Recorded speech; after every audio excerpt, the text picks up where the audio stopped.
black market in prostitution. You'll be working with a new partner. Watch me, maybe you'll learn something. Surprise! How many porns have been made on this couch? It is crucial that we catch these guys. It's also crucial that you stop wearing this stupid beret. Just move on. DEA, drop it! What the hell is that? I'm an albino, so I look like a bad guy. No, that's not. It's not what we were. The heat. Put it there. You just make it odd. Radar. And welcome to Time About the Movies. No intro this week because we only got 2 movies here. We're wrapping up June 2013 on June 28th with 2 not-so-spectacular movies, but I know what you're thinking. The Heat was a critically acclaimed comedy when it came out. It was a movie that was actually one of the biggest hits of the summer. How could someone like me not like it? I'm about to tell you. Sarah Ashburn, played by Sandra Bullock, is an FBI agent who's extremely ambitious and has her eye on a promotion, but she doesn't get along with her co-workers. She's sent to Boston to uncover the identity of an elusive drug lord named Mr. Lawson by tracking down his proxy, Rosas, and is told that she has a good shot at a promotion if she finds Lawson. When she arrives in Boston, she learns that Lawson has been eliminating his competition and taking over their operations. She learns that Rojas is in Boston PD custody, and goes to see him to ask him what he knows about Lawson, but is warned that the cop who arrested Rojas, Sandra Mullins, played by Melissa McCarthy, is very territorial, and she's not exactly sociable. When the two meet, they don't get along. When Mullins learns why Ashburn is in Boston, she decides to find Lawson herself. Ashburn is told by her boss to work with Mullins, but it won't be easy because Ashburn does things by the book, while Mullins does things her own way. Gee, haven't heard that done before, but this time we got two women doing it, because that's never happened before in a movie, ignoring that 1980s movie Feds with Ellen Barkin and Mary Gross. Yeah, that was a movie that happened that nobody saw, but yeah, this is supposed to be the first time this whole groundbreaking thing has ever happened, and yeah, let me just tell you right now, this is not a good movie. This is a really lazy film. But of the 3 Melissa McCarthy movies that I saw that year, Identity Thief, Hangover Part 3, this was the best one. But then again, that's not really saying a whole lot. I mean, seriously, the only memorable thing about the movie that I'll give it credit for is Sandra Bullock and Melissa McCarthy do work off each other very well. And it is fun to watch Sandra Bullock getting smacked around a little bit here, mostly because of how much torture most of her films are to watch. You watch stuff like All About Steve or 2 Weeks Notice, and try to tell me that that's a woman I want to be around. But like I said, I don't hate Sandra Bullock overall. She's made some good movies: the Speed films, Crash, The Blind Side, The Proposal, Miss Congeniality. But most of her films in general have been kind of bland overall. But other than that, though, there's only one thing that made me laugh about it, and that was the fact that Melissa McCarthy's fridge is literally filled with weapons and guns. When I saw that for the first time, I actually laughed out loud pretty hard at that. I mean, that was actually really, really funny. A really funny, clever gag that they did with that. But other than that, though, there's nothing about this movie that's that clever or funny. We've seen this stuff before done so many times in the past already in other buddy cop movies.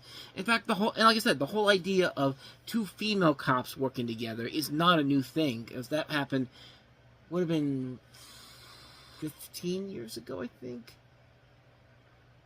25 years ago, because 88, 2013, I think, because Feds came out in 88, if I remember correctly, but yeah.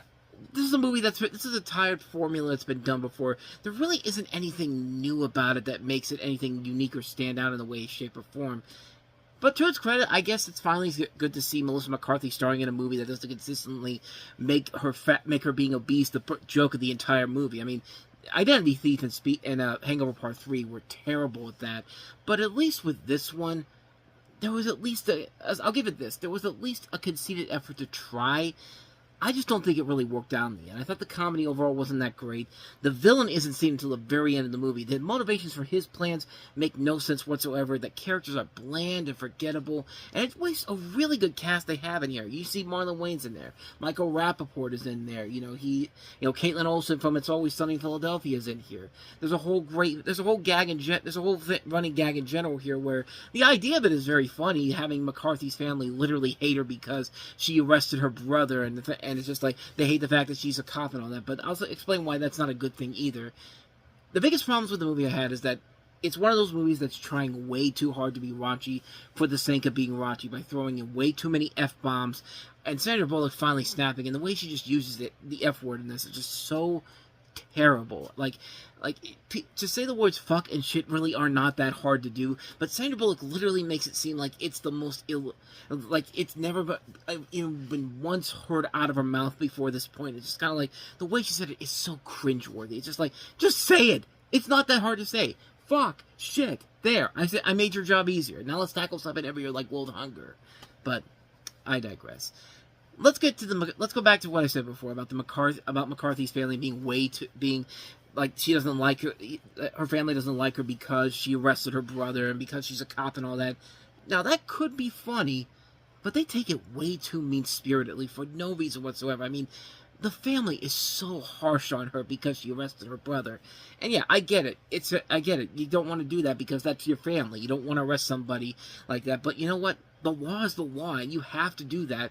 Like, I know the family's being portrayed as not being too bright, but they have no excuse to be that pissed off at her because she was doing her job. It's called being honest to your job.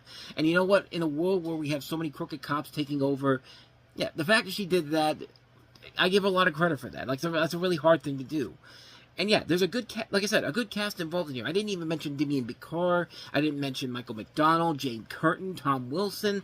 I mean, they're good people, but they're just given stereotype roles to work with here. And like I said, the villain's big reveal is so fucking stupid. It's extremely predictable and stupid at the same time. Predictable because you can easily tell who the real bad guy is because they make it seem like oh, we're being smart by making it seem like it's this guy when we know it's this other guy here. You're not being smart about this, and incredibly stupid because his revenge on the heroes is so ridiculous.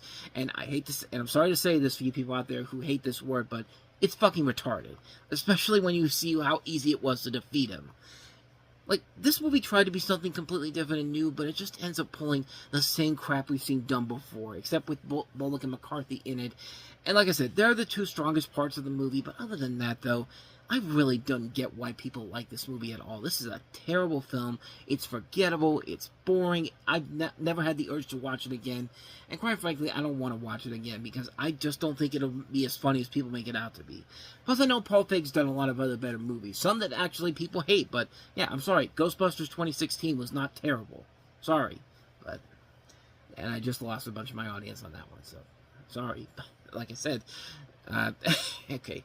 I've kind of lost how I wanted to end this, so bottom line, The Heat, I didn't like it. Everybody else did, not me, so.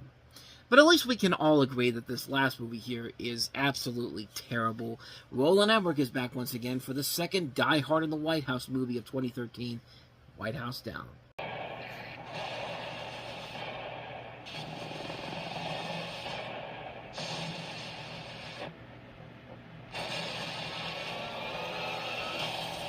This is John Kale. I'm with the president. They've taken the building and they're holding hostages. You ready? There's only one way to find out.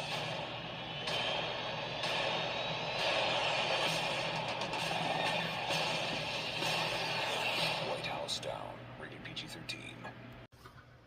Seriously, Roland Emmerich, what the hell happened in your childhood that you want to keep blowing up the White House and all these Washington landmarks? I mean, did somebody sexually molest you when you were on a field trip back in the day? Like, were you raped somewhere or something like that? Did you do something that was illegal and is illegal in every state? I mean, what did you do in Washington D.C. that you get a boner every time you want to blow something up there? Because my God, this is like the third or fourth movie where he's done this, but. In this movie, you have a divorced U.S. Capitol police officer, played by Channing Tatum, who attempts to rescue both his daughter, played by Joey King, and the President of the United States, played by Jamie Foxx, when a destructive terrorist assault occurs in the White House. Now, you would think, with a major studio behind this one, a director who, as bad as his movies can be, he's a known, relative, reliable name, written by James Vanderbilt, who has written a ton of movies before, Spider-Man 2, for an example. But he also has a cast that includes Channing Tatum, Jamie Foxx, Maggie Gyllenhaal, Jason Clarke, James Woods, Richard Jenkins. Like, you would think that movie would be a far superior movie than the other movie that came out earlier in the year, Olympus Has Fallen. And yet, somehow, Olympus Has Fallen was the much better movie because they took more creative chances with it, and they made a much more fun movie that didn't rely on blowing everything up for just for the sake of blowing it up. Olympus Has Fallen had a much smaller budget than this does. This has a $150 million budget. You know what Olympus Has Fallen's budget was? Half that, $70 million. And, okay, there's more recognizable names in here, too. Gerard Butler, Aaron Eckhart, Morgan Freeman, Angela Bassett in that movie. But that one worked because the people who made that movie clearly had a fun idea to work with here, and they were able to do everything that White House Down couldn't do with a much smaller budget. This is just a movie that's trying to cover itself up as this big, heavy, intense action movie when it's a cheap, lazy comedy when you really look at it. And look, Channing Tatum and Jamie Foxx seem like the perfect pair for a buddy movie like this in general, but it just doesn't work, man. This is a lousy movie that just fails on so many levels because the story is all over the place. The villain is pretty lazy overall, and there's nothing about this movie that just makes it work whatsoever.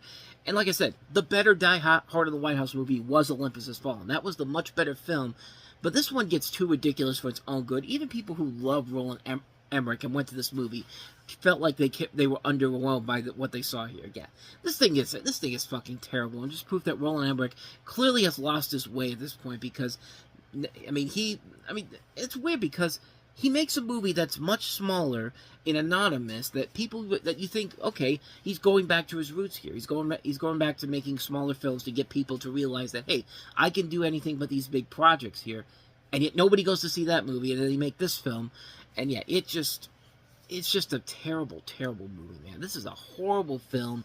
A lackluster script, wasting a really good cast.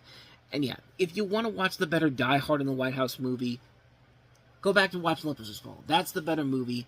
This is just pure garbage, and proof that Roland Emmerich clearly has lost his way and is never coming back because the movies he's made after this are some of the worst things he's ever made, So yeah, that's my thoughts on White House Down. Not a very good film. Just watch Olympus Has Fallen. It's much better. My voice went low there for a second.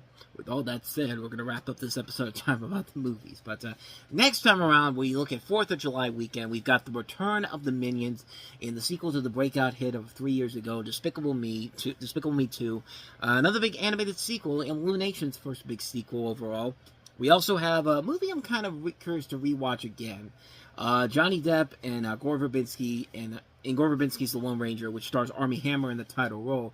But I said Johnny Depp's name first because that's how they marketed the movie overall. They put Johnny Depp ahead of Armie Hammer, even though Johnny Depp is playing Tonto in this. Back then, the movie didn't get a lot of good reviews or word of mouth, but I've actually heard from people saying nowadays it's not that bad, so I'll give it another shot here, see if it works out, and I'll tell you my thoughts on it tomorrow. We also have the latest Kevin Hart stand-up film, Let Me Explain, and a film written and directed by the guys who wrote The Descendants, Nat Faxon and Jim Rash, The Way, Way Back. So we'll take a look at those 4 movies. We'll kick off a new month of films next time around, so stay tuned for that. But with all that said, thank you so much for watching this. I hope you enjoyed it. If you did, please go ahead and do me the honors of hitting that like button, that subscribe button, and that notification button. Also, don't forget to check out our playlist, and don't forget to check out the previous episode we did. So with all that said, whether it's in the past, the present, or the future, I will see you at the movies. Take care.